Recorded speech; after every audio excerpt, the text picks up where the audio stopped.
갈라디아서 6장 11절로 18절 말씀 우리 한 절씩 교독하도록 하겠습니다. 내 손으로 너희에게 이렇게 큰 글자로 쓴 것을 보라. 물론 육체의 모양을 내려하는 자들이 억지로 너희로 할례받게 함은 저희가 그리스도의 십자가를 인하여 핍박을 면하러 함뿐이라. 할례받은 저희라도 스스로 율법은 지키지 아니하고 너희로 할례받게 하려 하는 것은 너희의 육체로 자랑하려 함이니라.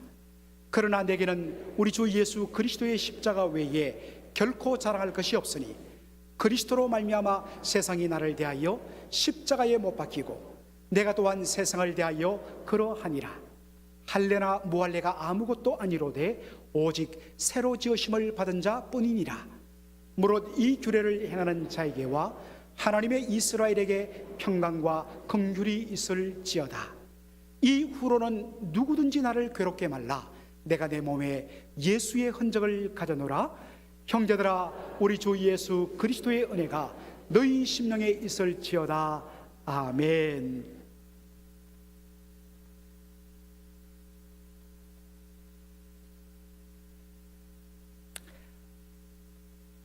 여러분, 수십 년 전, 지금으로부터 한 25년 이전에는 매 일간지를 이렇게 펼쳐보면 아래쪽에 아주 조그맣게 광고가 나와 있습니다. 그 광고의 내용 중에 학원 광고들이 있는데, 학원, 공부하는 학원 광고가 있는데, 그 광고 중에 많은 것들이 타자 학원 광고, 그리고 차트 글씨 학원 광고가 자주 등장했습니다. 기억하십니까? 요즘에는 이 컴퓨터가 발달되고 프린트가 발달되어서 언제든지 타이핑한 것을 즉각적으로 출력할 수 있지만, 그 당시에는 그런 것이 없었기 때문에 항상 사무실에는 타이핑하는 타이피스트가 사무실 앞에 있어서 모든 필요한 것들은 그분께 갖다 드리면 타이핑을 해주고 했던 그런 일이 있죠. 여러 장 똑같은 문서를 여러 장 뽑으려면 어떡합니까? 사이사이에 먹지를 끼워서 타이핑했던 기억이 납니다. 그래서 근데 요즘에는 뭐 저저 그럴 필요가 없지요. 그리고 오늘 저와 여러분들이 이렇게 파워포인트를 통해서 언제든지 필요한 것들을 우리가 볼 수 있는데, 옛날에는 그런 것이 없어서 전부 다 차트를 통해서 거기에다가 매직펜으로 글씨를 써서 그렇게 사람들에게 알려주었습니다. 이게 가장 발달된 곳이 군대였기 때문에, 이왕 군대 가는데 보병으로 가서 고생하는 것보다 행정병으로 조금 더 편안한 조건에서 근무하기 위해서 그 당시 행정병들에게는 반드시 차트 글씨를 쓰는 것을 요구했기 때문에, 그래서 차트 글씨 학원이 입대를 앞둔 사람들에게 대단히 인기였습니다. 자, 그렇다면 지금부터 2000년 전 바울이 살던 시대에 가장 인기 있던 직업 중에 하나는 무엇일까요? 그것이 바로 대서자라는 직업입니다. 영어로 어메누엔시스라는, 거의 여러분 들어본 적이 없을 것입니다.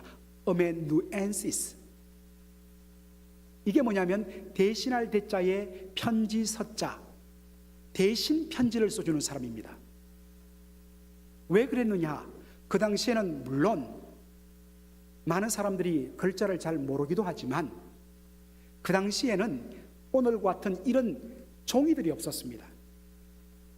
그래서 파피루스라는 그런 식물의 껍질을 벗겨서 탈색하고 말려갖고 그것을 이렇게 붙이고 또 위에 붙이고 다시 옆으로 붙여서 말려서 그 위에다가 글씨를 썼습니다. 워낙 파피루스 종이가 귀한 데다가 표면이 울퉁불퉁해요. 자칫 잘못 쓰면 이것이 찢어지거나 아니면 글자가 이상하게 됩니다. 그렇기 때문에 전문적으로 아주 작게 쓰면서도 예쁘게 편지를 써주는, 문서를 대신 작성해주는, 불러주는 대로 쓰는 대서자가 큰 인기였습니다. 여러분, 사도 바울이 썼던 서신, 신약 성경 27권 중에 13권이 바울의 서신입니다. 그런데 여러분 아십니까? 바울의 13번 서신 모두 다 바울이 직접 쓴 것이 아니라 바울이 옆에서 불러주면 전문 대서자가 파피루스 종이에 써서 붙였다는 사실을 여러분 아시는지 모르겠습니다. 그것을 보여주는 것이 로마서 16장 22절의 말씀이에요.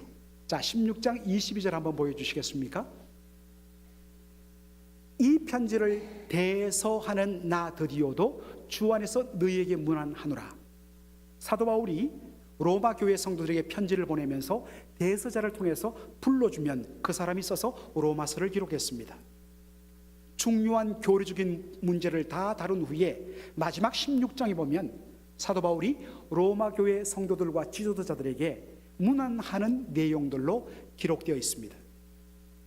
거의 편지가 끝마칠 즈음에 옆에서 편지를 대사하던 이 드디오라는 사람이 사도 바울에게 묻습니다. 선생님, 이제 거의 끝났습니까? 거의 끝났다. 그러면 저도 로마 교회 성도들에게 한번 인사를 드리고 싶은데 괜찮겠습니까? 좋지. 그래서 제일 마지막에 나 드디어도 성도들에게 문안한다, 이렇게 쓴 것입니다. 여러분 아시겠죠? 그죠? 왜 사도 바울이 대서자를 통해서 편지를 썼을까? 첫째는 사도 바울은 비록 헬라어를 잘 쓰지만 그는 근본적으로 히브리어를 쓰는 유대 사람입니다. 사도 바울이 전도하고 교회를 세우고 또 편지를 보내는 모든 교회들은 다 헬라권 교회들입니다.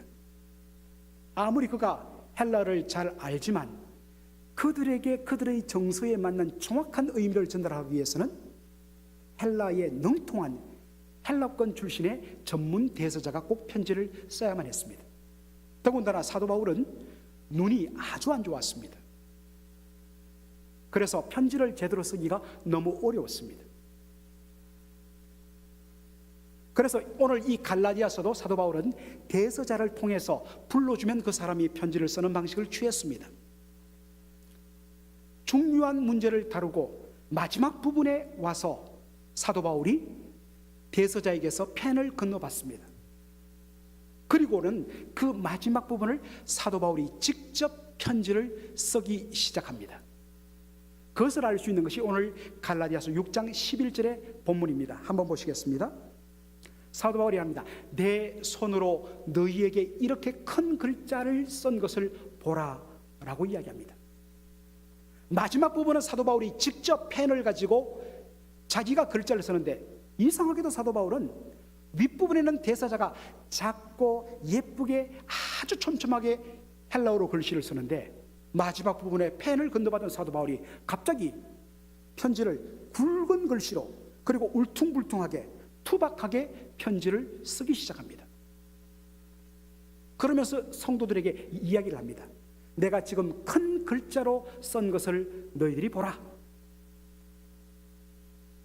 성도 여러분, 왜 사도 바울이 펜을 건너받았고 자기가 직접 편지를 쓰는데 작게 쓰지 않고 굵게, 크게, 그리고 삐뚤삐뚤 울퉁불퉁하게 그렇게 글자를 썼을까요? 어떤 분들은 사도 바울의 눈이 좋지 않아서, 그러다 보니까 희미한 불빛 아래서 안 좋은 눈을 가지고 쓰다 보니까 글자를 크게 쓸 수밖에 없었다, 이렇게 추측하는 분들도 있고요. 어떤 분들은 사도 바울이 이 말을, 이 마지막 부분을 특별히 강조하기 위해서 그래서 일부러 굵고 크게 글자를 썼다, 주목하라, 그런 의미로 썼다고 해석하는 분도 있습니다. 충분히 나름대로 근거가 있습니다. 그런데 많은 학자들이, 다수의 학자들이 공감하는 해석이 있습니다. 존 스타트 목사님이 그것을 잘 정리해 주셨는데, 바울이 의도적으로 일부러 크게 그리고 볼품없이 울퉁불퉁하게 글자를 썼다는 것입니다. 왜 그랬을까요? 그것은 바로 갈라디아를, 그동안 갈라디아 교회를 혼란스럽게 했던 바로 거짓 교사들 때문입니다. 사도 바울이 갈라디아 지역에 와서 복음을 전하고 교회를 개척했습니다. 그리고 목회하다가 또 다른 곳에 복음을 전하기 위해서 떠나간 사이에 모교회를 할 수 있는 예루살렘 교회로부터 몇몇 유대인 교사들이 내려왔습니다. 예루살렘 교회 하면 모교회입니다. 그 자체로 사람들에게는 존경과 권위의 대상입니다. 그랬으니까 얼마나 존경했겠습니까? 그런데 예루살렘 교회로부터서 내려온 유대인 교사들이 뭐라고 가르치느냐? 여러분, 예수를 믿는 것으로만은 구원을 온전히 받지 못합니다. 진짜 여러분이 구원을 받고 진짜 하나님의 백성 되려면 우리처럼 할례를 받아야 됩니다. 예수 믿는 것 플러스 할례를 받아야 온전한 구원을 받습니다. 이렇게 가르쳤습니다. 이 문제로 인해서 갈라디아 교회가 큰 혼란에 빠졌습니다. 바로 이 문제를 바로잡기 위해서 쓴 편지가 뭐라고요? 갈라디아서란 것입니다. 할례를 강조하면서 교회를 어지럽힌 그 유대인 출신 거짓 교사들을 향하여서 사도 바울이 야단을 칩니다. 갈라디아 6장 12절에 보니까 이런 말씀을 하죠. 그것은 할례받게 하는 것은 육체의 모양을 내려하는 자들에 불과하다라고 이야기하고 있습니다.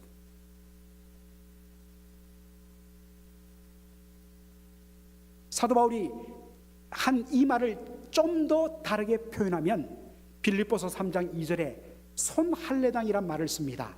이때 손이란 것은 우리 이 손을 말하는 핸들을 말하는 것이 아니라 손에 볼 손자, 훼손할 손자를 씁니다.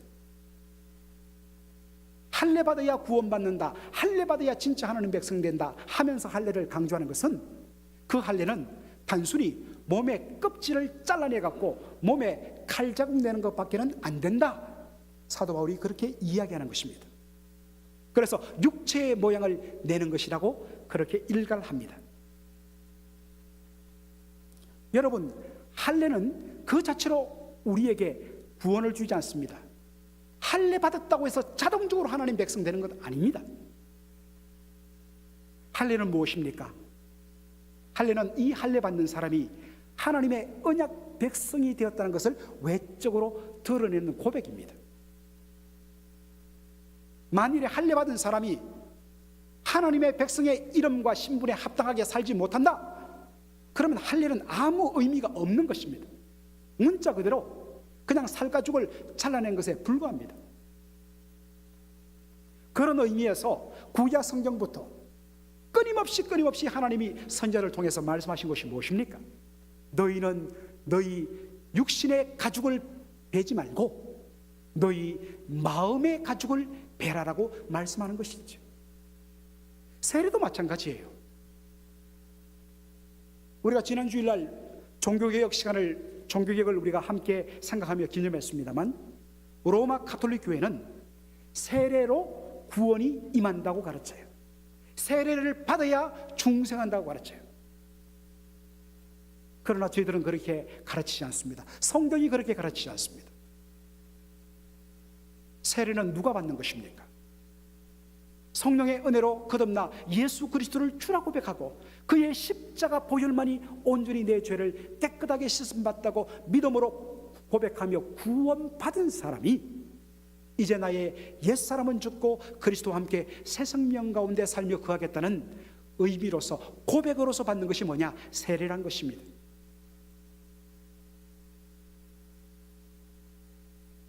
바로 이 문제를 사도 바울이 지적하기 위해서 의도적으로 한 것이 뭐냐? 편지의 마지막 부분에 대서자의 손에서 펜을 받아서 일부러 굵직하고 삐뚤삐뚤하게 큰 글씨로 편지를 쓴 것입니다. 아까도 말했듯이 대서자의 편지는 언제나 작고 예쁘게 씁니다. 여러분, 이왕이면 다홍치마라고 여러분들 편지를 받거나 손편지를 받았을 때에 글자가 깨알같고 예쁘면 받는 사람이 너무너무 기분 좋아요. 뭐 요즘에는 그런 말 쓰지 않습니다만 우리 여기에 장로님들, 권사님들 세대만 해도 신언서판이라는 말을 많이 썼습니다. 사람을 택할 때 네 가지를 보라 했죠. 첫째는 몸신자, 그 사람의 외모입니다. 둘째로 그 사람의 말씨입니다.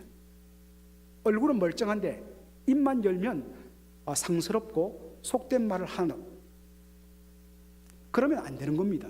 그 다음에 서, 그 사람의 글자 쓰는 것. 보통 옛날 어른들은 그 사람의 글씨는 그 사람의 마음을 표현한다고 했거든요. 그래서 글씨 한번 써보라고 이야기합니다. 마지막에는 판단력입니다. 그러나 여러분들, 글씨 좋지요. 이왕이면 잘 써야죠.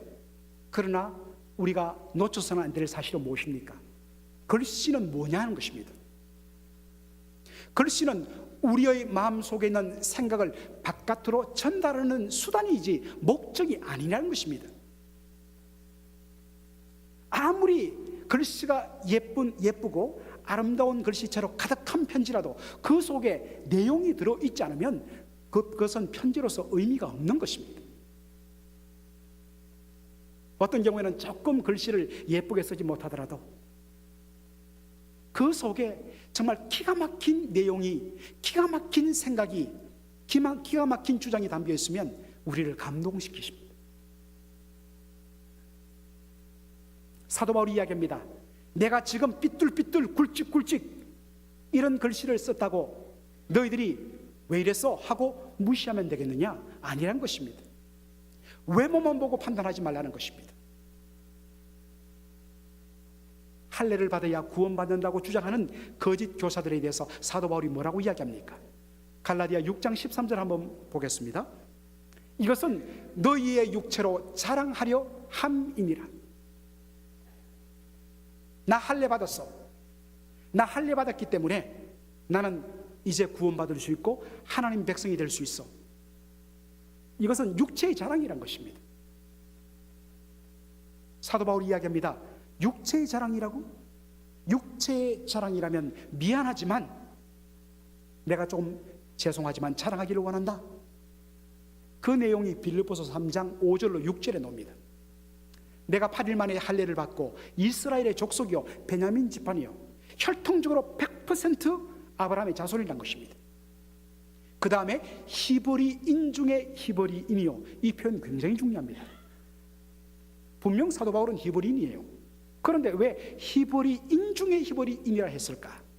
여러분 아시다시피 그 당시에 이스라엘 땅 이외에 지중해 근방의 유대인들이 이런저런 이유로 흩어져 이민 가서 살았습니다. 흩어졌다 해서 헬라어로 디아스포라 유대인이라고 이야기하죠. 그들이 조국을 떠나서 벌써 100년, 200년이 지났습니다. 시간이 지나면서 그 땅의 말들에 익숙해졌습니다. 대부분 평상시에는 말들을 다 그 땅의 말, 주로 헬라어를 씁니다. 우리 여기서 어릴 때 왔거나 아니면 여기서 태어난 1.5세, 2세들은 집에서 그의 자녀들 3세들에게 한국말로 서로 대화하지 않습니다. 영어로 하는 것이 자연스럽습니다. 마찬가지였습니다. 그런데 바울 집안과 같이 고집스럽게 이미 조국을 떠난 지 100년, 200년이 지났지만 여전히 가정에서는 고집스럽게 히브리어로만 쓰는 가정들이 있었습니다. 우리가 얼마나 진짜 유대인 중에 유대인이요 히브리인 중에 히브리냐면 우리는 아직도 집에서 히브리어로 서로 대화한다. 보통 자랑이 아니었습니다. 바리새인이었습니다. 그리고 율법의 의로는 흠이 없는 자라고 자타가 공인했습니다. 그랬던 바울이 세상적 의미에서 육체의 자랑으로 가득했던 바울이 나중에 뭐라고 고백합니까? 빌립보서 3장 7절에 내가 그리스도를 위하여 이 모든 것을 다 해로 여긴다. 8절에 모든 것을 잃어버리고 내가 배설물로 여긴다. 예수를 알지 못할 때는 아까처럼 봤던 그 모든 것들이 자랑거리였습니다. 자기의였습니다. 그런데 예수를 알고 나서부터, 예수의 십자가를 만나고 나서부터 그의 눈에 그동안 자랑거리로 여겨졌던 이 모든 것들이 배설물이었습니다. 하나님 앞에 설 수 있는 유일한 길은 예수 그리스도의 십자가밖에는 없다는 사실을 깨닫고부터는 그가 자랑하던 이 모든 것들이 너무나 형편없고 오히려 그것이 나를 해롭게 만드는 것으로 여겼습니다. 그래서 갈라디아서 6장 14절에 그가 뭐라고 이야기합니까? 내게는 우리 주 예수 그리스도의 십자가 외에는 결코 자랑할 것이 없다. 사랑하는 성도 여러분, 왜 육적인 것을 자랑합니까? 왜 세상적인 것을 자랑합니까? 이유가 무엇입니까? 십자가를 제대로 만나지 못했기 때문입니다. 십자가를 제대로 만나면, 십자가에 못 박히신 예수 그리스도의 은혜를 제대로 깨닫고 나면 그동안 자신이 자랑했던 그 의로운 것들, 육체의 자랑들, 세상의 영광거리들이 오히려 얼마나 추하고 더러운지를 깨닫게 되는 것입니다.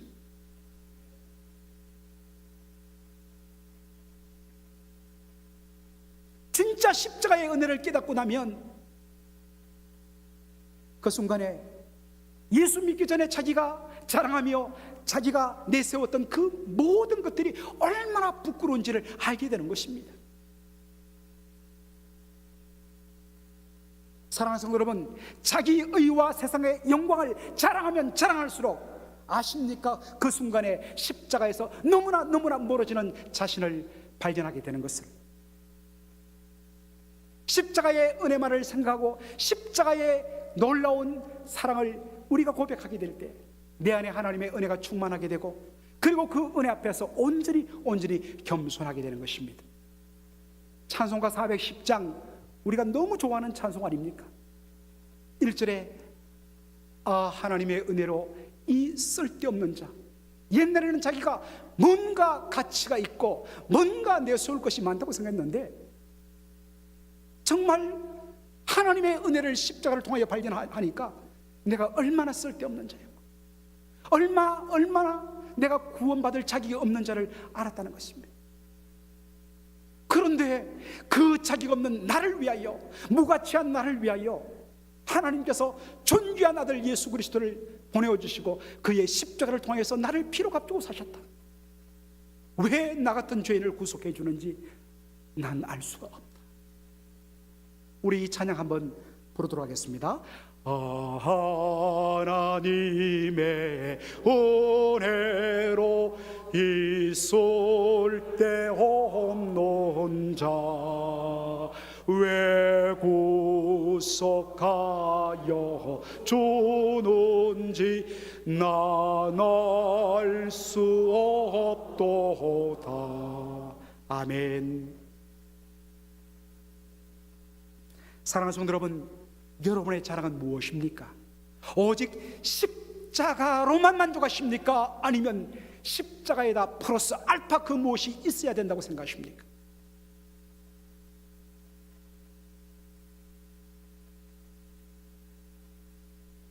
제가 옛날 섬기던 한 권사님 잊을 수가 없습니다. 한국에서는 굉장히 세상말로 잘 나가던 집안의 딸이었고 그러한 학벌을 가졌습니다. 그런데 이민 와서 너무나 고생했어요. 그 고생한 덕분에 두 자녀를 잘 키웠는데, 그분이 저만 만나면 입버릇처럼, 죄송합니다, 여기 거기 출신이 계시기 때문에 그분들은 그렇지 않아요. 용서하십시오. 목사님, 저 이래봬도 이대 영문과 출신이에요. 저요, 김영삼 대통령이 의원 시절에 줄했던 사람이에요. 속으로 So what? 그게 어땠단 말입니까? 무슨 말인지 알죠, 저도. 나 무시하지 말라는 이야기죠. 그러나 진짜 하나님의 은혜 발견하면 그런 말 할 필요가 없는 거예요. 어떤 분은 저한테 이렇게 이야기하는 분도 있습니다. 목사님, 제가 말이죠, 한경직 목사님으로부터 유아 세례 받은 사람이에요. 그런데 그분은 한경직 목사님 이름을 더럽히고 있더라고요. 너무 제대로 신앙생활하지 못해. 어떤 교회는 선교지에 열심히 선교하면서 교회를 세우면 자기 한국교회 이름을 붙입니다. 러시아 무슨 교회, 아프리카 무슨 교회, 필리핀 무슨 교회. 그게 무슨 의미가 있습니까? 주님이 드러나고 주님의 십자가만 자랑되어야 되는데 왜 십자가에다가 자꾸만 플러스 알파를 붙이냐는 것입니다.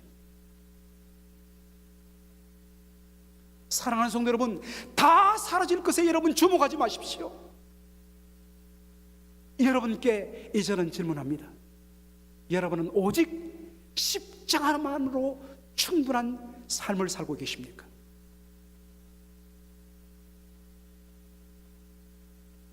갈라디아 6장 17절에 사도 바울이 이렇게 고백하죠. 내 몸에 예수의 흔적을 가졌다. 이게 무슨 말일까?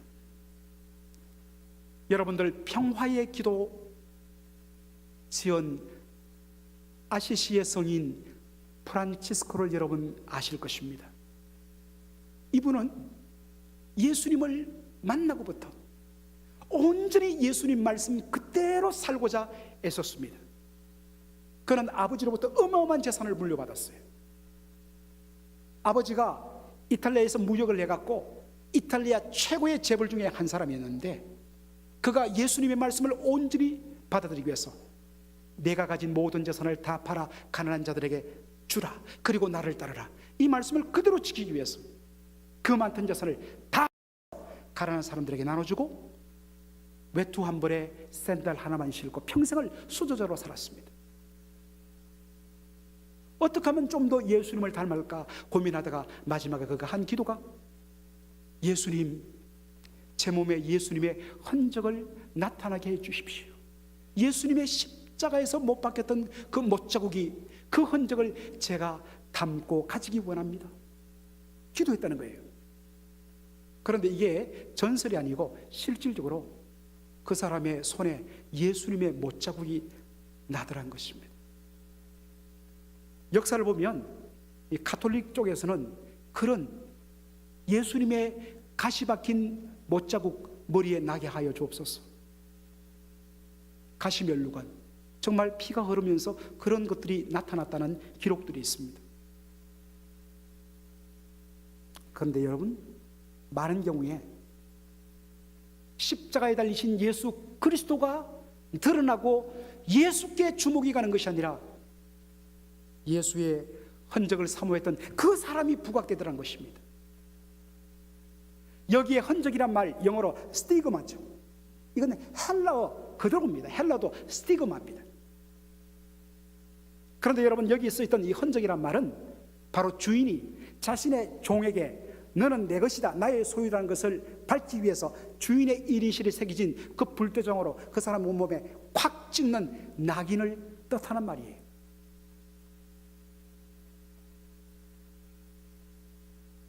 내 몸에 예수의 흔적을 가졌다는 사도 바울의 고백은 무엇입니까?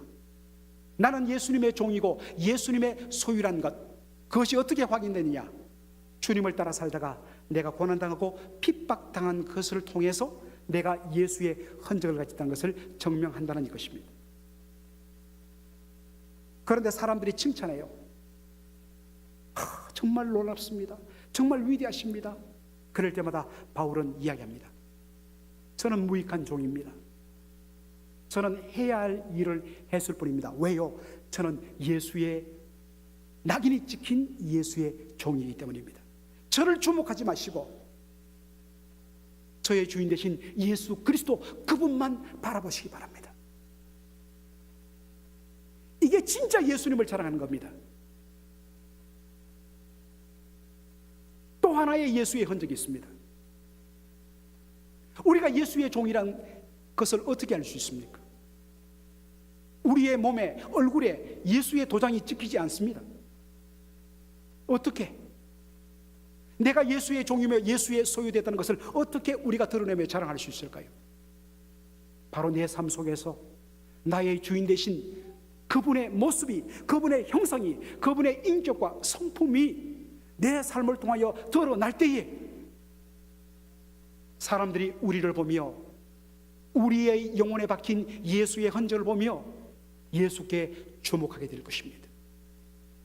이러한 거룩한 마음의 소원을 가지고 오직 십자가만으로 충분하고 십자가만을 자랑하는 저와 여러분 되기를 주의 이름으로 축원합니다. 아멘. 기도하겠습니다.